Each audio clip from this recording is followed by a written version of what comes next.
Monsieur Philippe Launay, secrétaire du syndicat Force Ouvrière, bonjour. Suite aux annonces faites en CE Vision le 22 janvier, vous exprimez aujourd'hui votre mécontentement sur divers points. Sur quel point porte-t-il ? Un point principal déjà, c'est que pour nous on considère que c'est inadmissible que ce soit les salariés, autant ceux à RNC que ceux qui travaillent pour les entreprises sous-traitantes du site, d'assumer et de subir en totalité les conséquences des plans qui vont être mis en place par les dirigeants d'Areva. Les mêmes dirigeants qui ont mis la situation financière d'Areva en péril sont encore là aujourd'hui et prennent des décisions dramatiques pour les salariés demain. Pour nous c'est intolérable. C'est intolérable en termes d'emploi, c'est intolérable en termes de remise en cause des conditions de travail, des salaires, etc. En quoi donc les projections pour le site de La Hague en 2015 sont-elles selon vous si alarmantes ?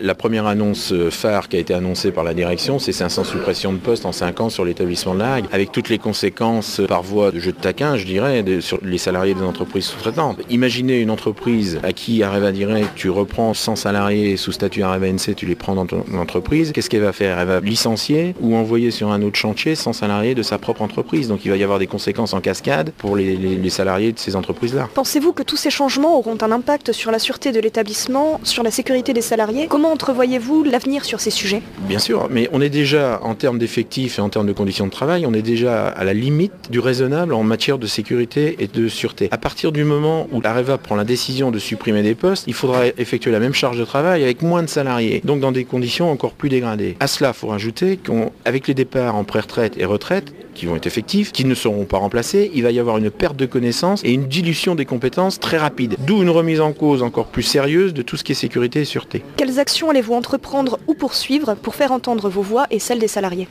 C'est très clair. D'ailleurs, ce matin, le but, c'est de faire comprendre aux salariés qui doivent se mobiliser derrière les organisations syndicales. Je peux vous assurer que FO y tiendra toute sa place, sera très combatif sur le sujet. Il y a des actions déjà qui ont été initiées avec d'autres organisations syndicales d'ailleurs pour pouvoir interpeller très rapidement les élus locaux, voire nationaux, comme le ministre de l'économie et le Premier ministre. Et demain, on rencontre M. Cazeneuve qui est sur Cherbourg. Au niveau du syndicat FO Areva, on a porté plainte contre X auprès du parquet national de Paris parce que pour nous, c'est inadmissible d'entendre dire que l'argent a été dilapidé alors que manifestement, y compris les magistrats de la Cour des comptes, ont noté des infractions dans la tenue des comptes Areva. Cet argent-là, il a été dilapidé. Et cet argent-là, en partie, c'est celui des salariés. Donc, c'est des actions qu'on a forcément engagées le plus rapidement possible. Et on appellera, s'il le faut, comme malheureusement il le faudra probablement, les salariés à se mobiliser. Ne trouvez-vous pas ce non-remplacement des ouvriers qui partent en retraite hypocrite en regard des embauches qui ont eu lieu en septembre dernier sur une filiale Areva ? De toute façon, c'est un plan social qui dit pas son nom. À partir du moment où Areva veut se débarrasser de 500 salariés sans les remplacer, c'est ni plus ni moins qu'un plan social. En plus,